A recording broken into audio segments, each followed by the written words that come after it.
The rain slammed against the diner's windows, a relentless drumbeat that drowned out the world.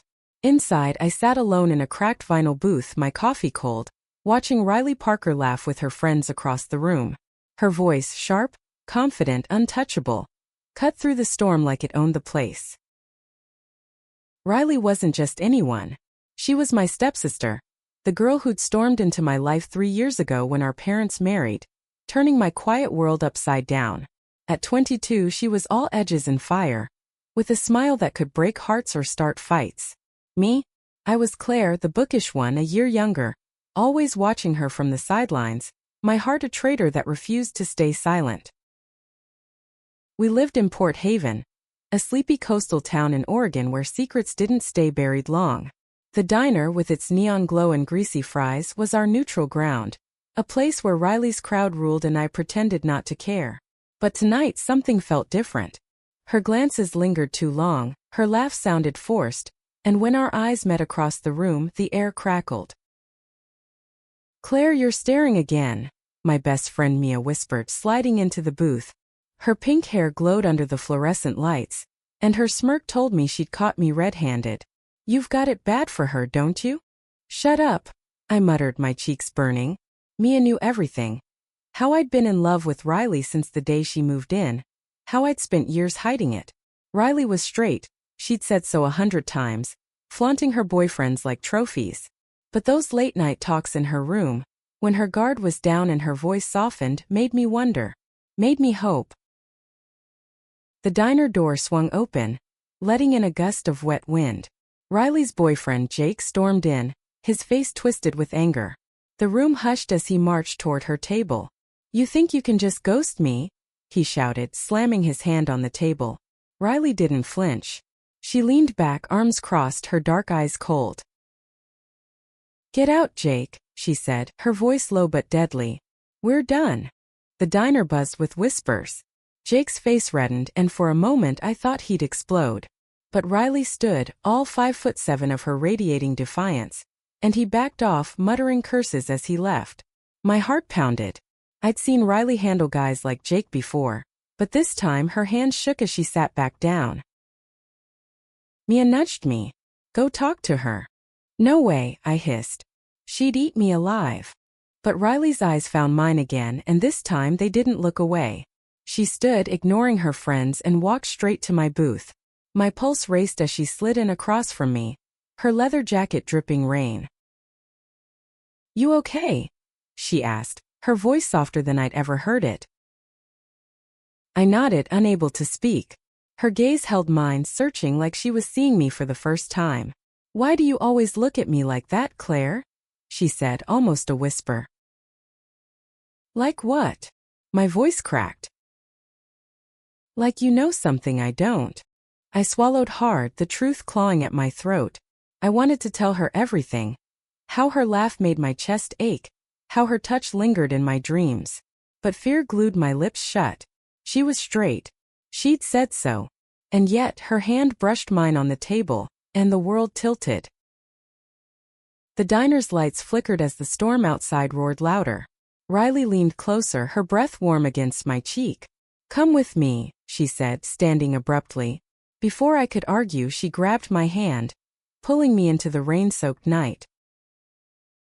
We ran through the downpour, her laughter wild and free, until we reached the old boardwalk by the beach. The waves crashed below, dark and endless, mirroring the chaos in my chest. Riley stopped, her hair plastered to her face, her eyes blazing with something I couldn't name. "Claire," she said, her voice breaking. "I'm not who you think I am." I froze, rain dripping down my face. "What do you mean?" She stepped closer, so close I could feel her warmth through the cold. "I've been lying. To everyone. To myself." Her hand cupped my cheek and my breath caught. "I'm not straight." Before I could process her words, her lips were on mine, soft and urgent, tasting of rain and rebellion. The world vanished, Port Haven, the diner, the rules we'd both lived by. There was only her, and the truth she'd kept hidden. But as we pulled apart, her eyes darkened with fear. "No one can know," she whispered. "Not yet." I nodded, my heart soaring and breaking at once. This was Riley, bold, reckless, and now mine.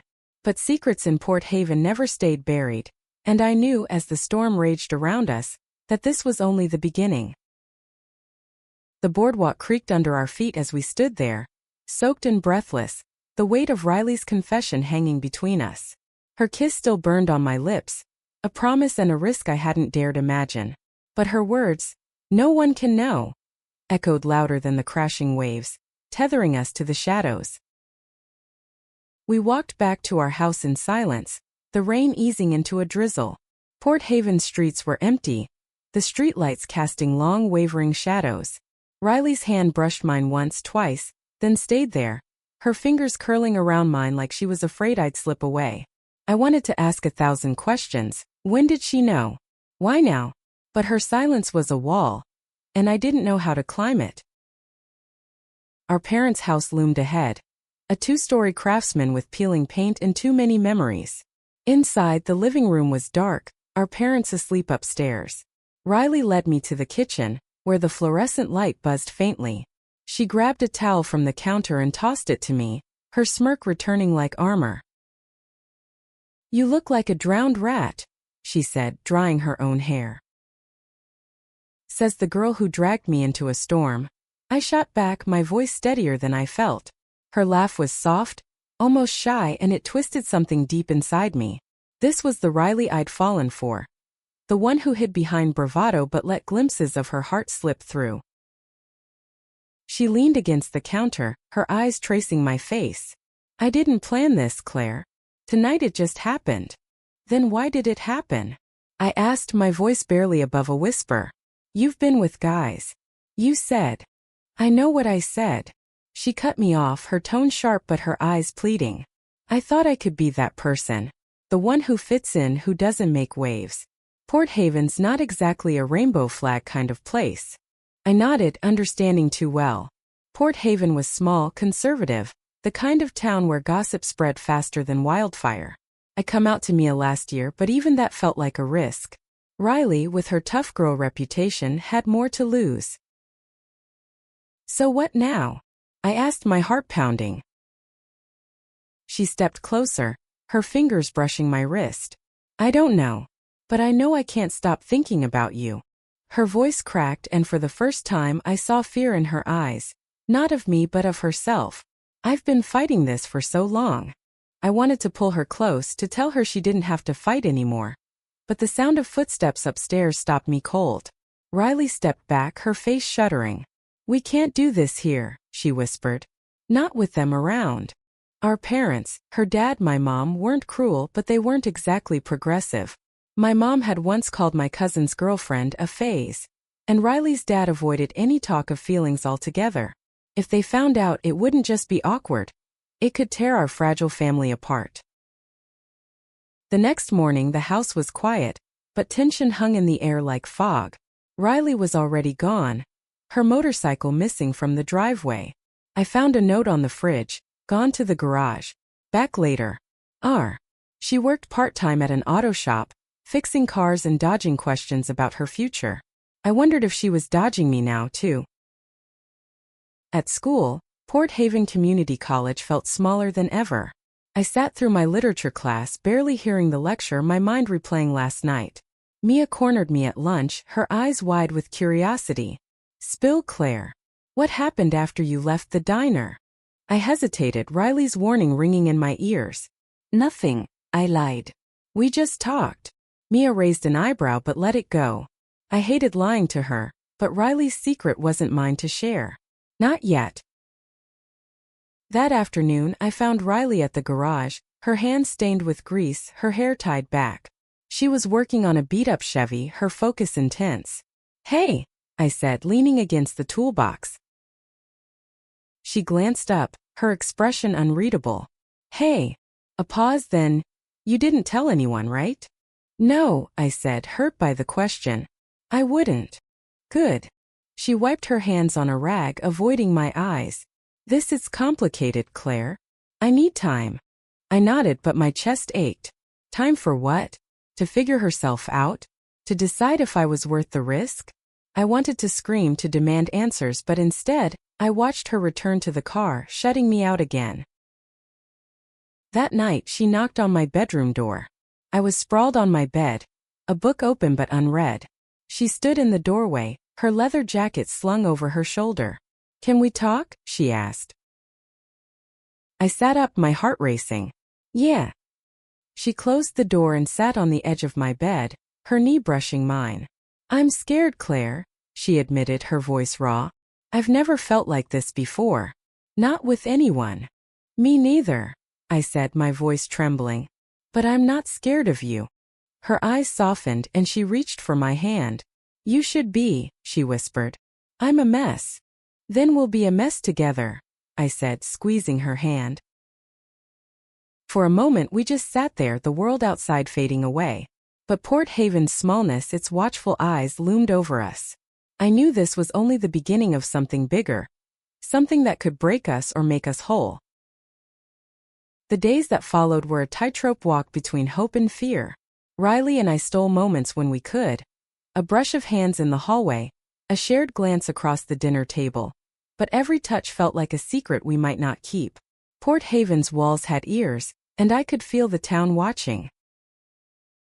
At school, rumors about Riley's breakup with Jake spread like wildfire. People whispered about her temper, her bad girl vibe, but no one suspected the truth. I overheard Jake in the cafeteria, his voice bitter. "She's hiding something, I know it." My stomach twisted. He didn't know about us, but his words felt like a warning. Riley kept her distance in public, her leather jacket and sharp tongue a shield against the world. But at night, in the safety of our house, she was different. She'd slip into my room after our parents were asleep, her walls down, her voice soft. We'd talk for hours, about her dreams of leaving Port Haven, my love for poetry, the futures we couldn't quite picture. One night, she read one of my poems, her fingers tracing the words I'd written about her. "This is about me, isn't it?" she asked, her eyes meeting mine. I blushed, caught. "Maybe." She smiled, a real smile, not the smirk she wore for everyone else. "You're too good for me, Claire." "No," I said fiercely. "You're enough." She kissed me then, slow and deliberate, like she was memorizing me. It was different from the frantic kiss on the boardwalk. Deeper, more certain. But when we pulled apart, her eyes were haunted. "If anyone finds out," she said, "it'll ruin everything." I wanted to argue, to tell her we could face the world together, but I knew she was right.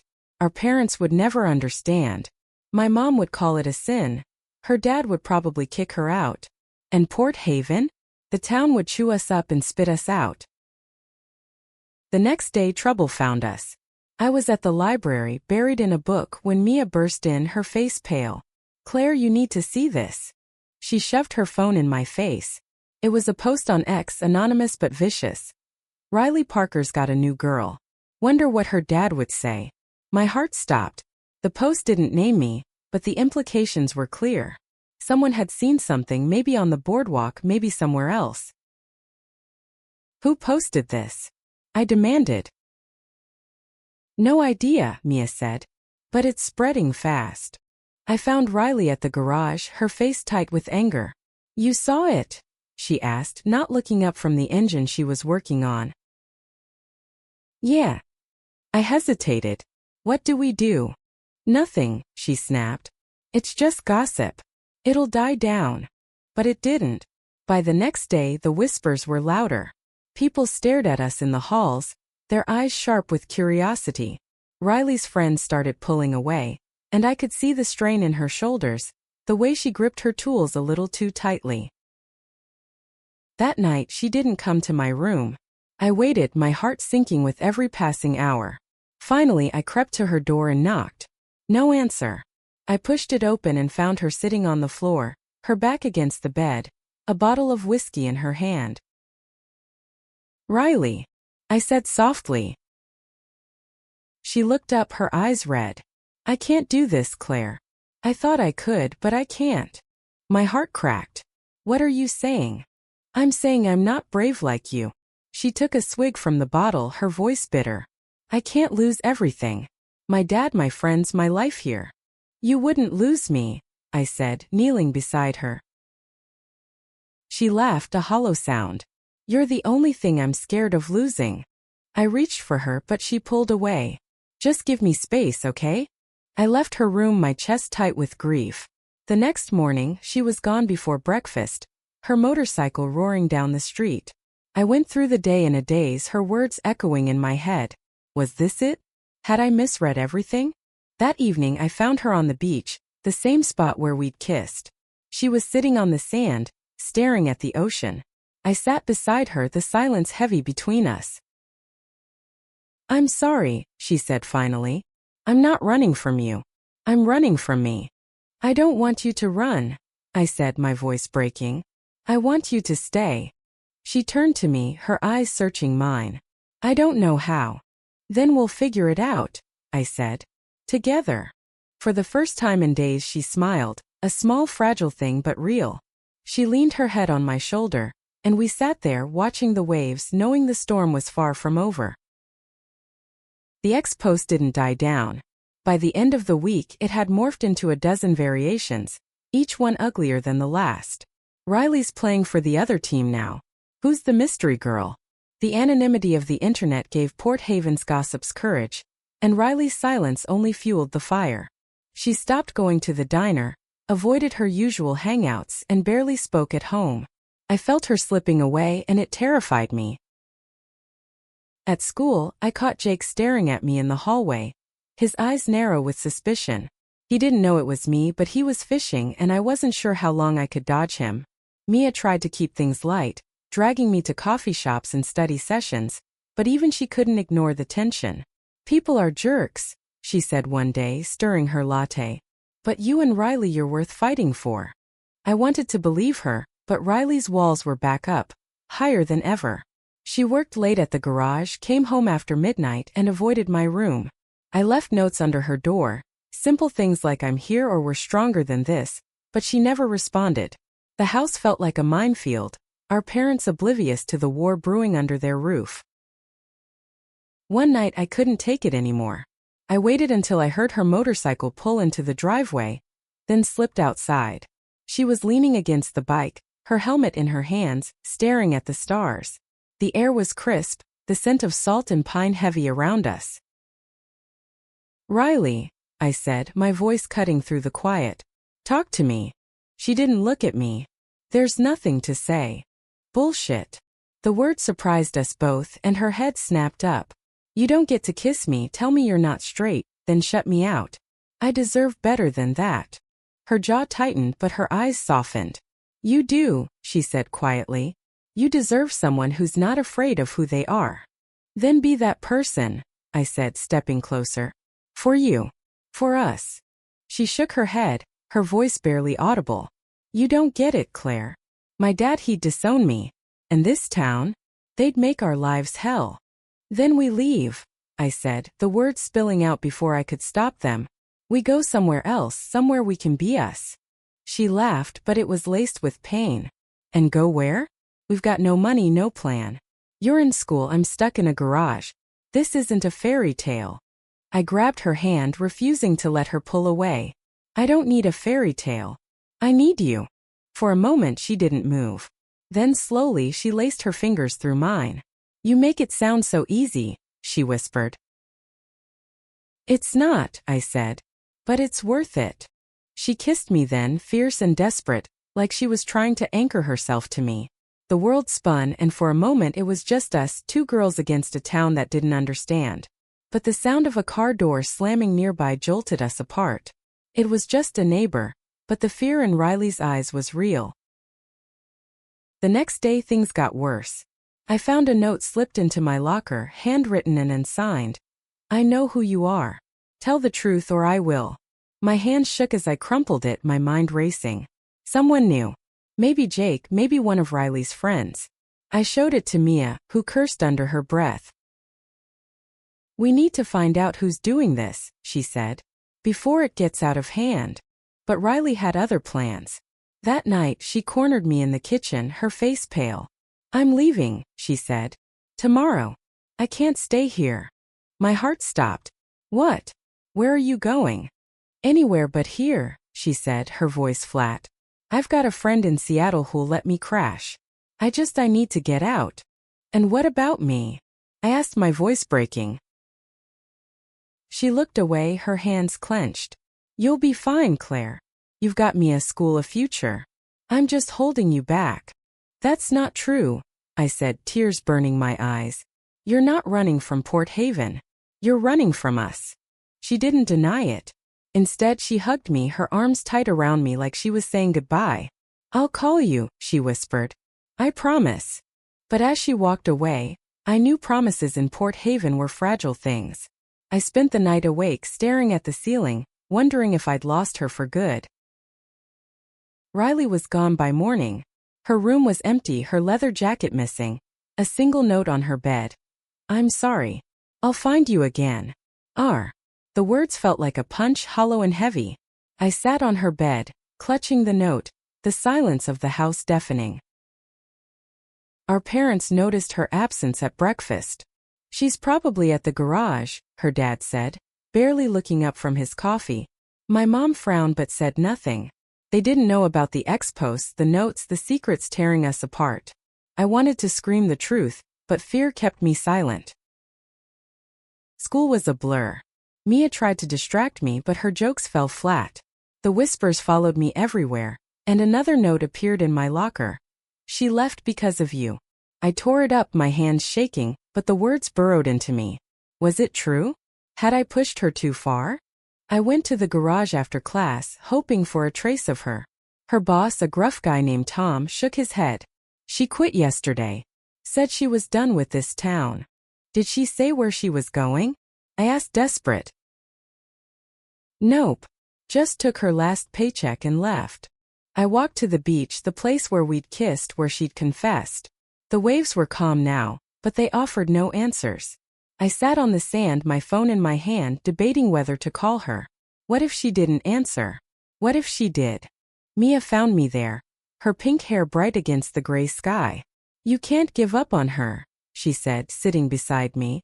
She's scared, but she loves you. I saw it in her eyes. Then why'd she leave? I asked, my voice cracking. Because sometimes people run when they're afraid of losing what matters most. Her words stayed with me, but they didn't ease the ache. Days turned into weeks, and Riley's absence was a wound that wouldn't heal. I checked my phone obsessively, but she didn't call. The ex-post stopped, but the damage was done. Port Haven moved on, but I was stuck, replaying every moment we'd shared. One night, I found an old photo of us in my desk drawer, taken last summer at the county fair. Riley's arms slung around my shoulders, both of us laughing. I traced her face, wondering where she was, if she was okay. The thought of her alone in Seattle or anywhere broke my heart. Then, a month after she left, my phone buzzed with a text. Meet me at the boardwalk. Midnight. R. My heart leapt, but doubt crept in. Was it really her? I didn't care. I had to know. I snuck out, the town quiet under a full moon. The boardwalk was deserted, the waves a soft murmur. I saw her before she saw me. Riley leaning against the railing, her leather jacket back, her hair longer now. She looked tired, but her eyes lit up when she saw me. Claire, she said, her voice breaking. I ran to her, anger and relief crashing together. Why didn't you call? You just left me. I know, she said, pulling me into her arms. I'm so sorry. I thought I was protecting you. Protecting me? I pushed back, tears streaming. You broke my heart. She cupped my face, her thumbs brushing away my tears. I was wrong. I thought I could outrun this us, but I can't. I don't want to. We kissed and it was like coming home. But the questions lingered. What now? I asked. You can't stay here. The town. I know, she said. That's why I came back. To get you. My breath caught. What? Come with me, she said, her eyes fierce. Seattle, Portland, anywhere. We'll figure it out. I've got a job lined up, a place to stay. It won't be easy, but it'll be ours. I stared at her, the weight of her words sinking in. Leave Port Haven? My mom, my school, my life? But then I looked at Riley, her hand outstretched, and I knew. She was my life. Okay, I said, taking her hand. Let's go. We stood there, the ocean stretching before us. A new beginning waiting. But Port Haven wasn't done with us yet, and I knew the road ahead would test us in ways we couldn't imagine. Leaving Port Haven wasn't as simple as packing a bag and walking away. Riley's plan was real. A mechanic job in Seattle, a cheap apartment she'd found through a friend, but my life was tangled in ways hers wasn't. I had a semester left at community college, a scholarship I couldn't lose, and a mom who'd never understand. But Riley's hand in mine felt like a lifeline, and I wasn't letting go. We spent the night planning in whispers on the boardwalk, the moon our only witness. "We'll save up," Riley said, her voice steady. "A few months, then we're gone. Together." "What about our parents?" I asked, dread pooling in my stomach. She sighed, her breath visible in the cold night air. "We'll tell them when we're ready.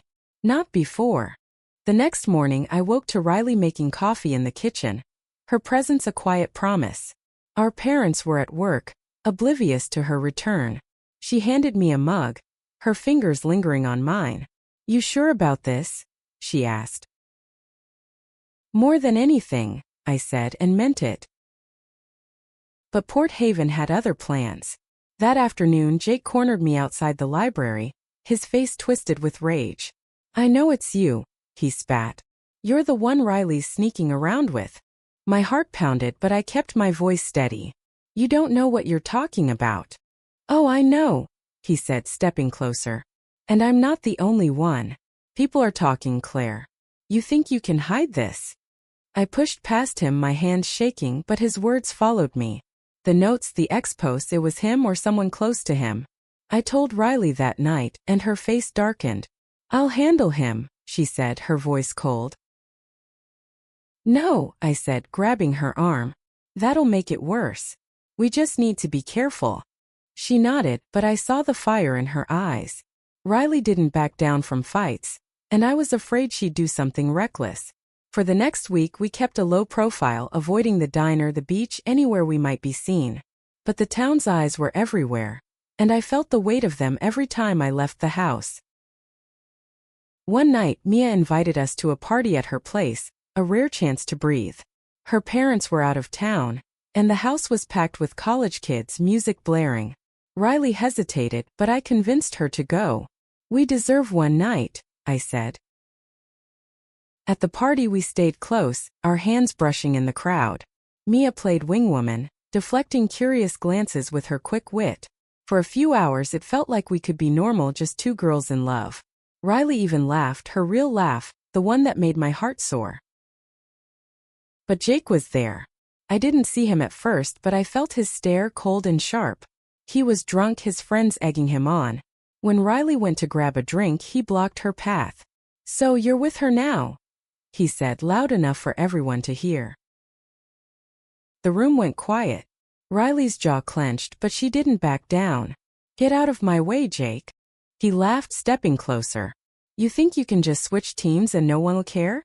This town's gonna eat you alive." I pushed through the crowd, my heart racing. "Leave her alone," I said, my voice shaking but firm. Jake turned to me, his eyes gleaming with malice. "Oh look, it's the other one. You two make a cute couple." Riley's fist clenched and I grabbed her hand, pulling her back. "He's not worth it," I whispered. But the damage was done. People were staring, whispering, phones already out. By morning the ex-posts were back, uglier than ever. Riley and Claire caught in the act. My stomach churned as I read them, the anonymity a coward's weapon. Riley was furious, pacing our living room. "I'm done hiding," she said. "I'm telling everyone." "No," I said, panic rising. "Not yet. We're not ready." "Then when, Claire?" she snapped. "When they run us out of town?" I didn't have an answer. That night we lay in my bed, her arms around me, the world outside a threat we couldn't escape. "I love you," she whispered, her voice fierce. "No matter what." "I love you too," I said, and we held each other, knowing the storm was coming. The storm broke the next morning. My mom found one of the ex-posts, forwarded by a nosy neighbor. She was waiting in the kitchen when I came downstairs, her face pale, her phone clutched in her hand. "Claire, is this true?" she asked, her voice trembling. "Are you and Riley together?" I froze, my heart in my throat. Riley was still asleep, unaware of the bomb about to drop. "Mom, don't lie to me," she said, her eyes filling with tears. "This town's talking and I need to know." I took a deep breath, the truth spilling out before I could stop it. "Yes, I love her." She stared at me, her face a mix of shock and betrayal. "This isn't right, Claire. It's not natural." Her words cut deeper than I expected, but I stood my ground. "It's who I am, Mom. And who she is." Before she could respond, Riley's dad walked in, his face grim. "What's going on?" he demanded. My mom handed him her phone, and his expression darkened as he read. "Riley," he shouted, his voice echoing through the house. Riley stumbled downstairs, her hair a mess, her eyes wary. "What's wrong?" Her dad thrust the phone at her. "Explain this." She read the post, her face going pale. Then she looked at me and something in her shifted, resolve maybe or defiance. "It's true," she said, her voice steady.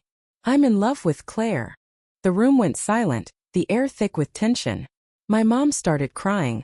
Her dad's face turned red. "You're confused," he said. "This is just a phase." "It's not," Riley said, stepping closer to me.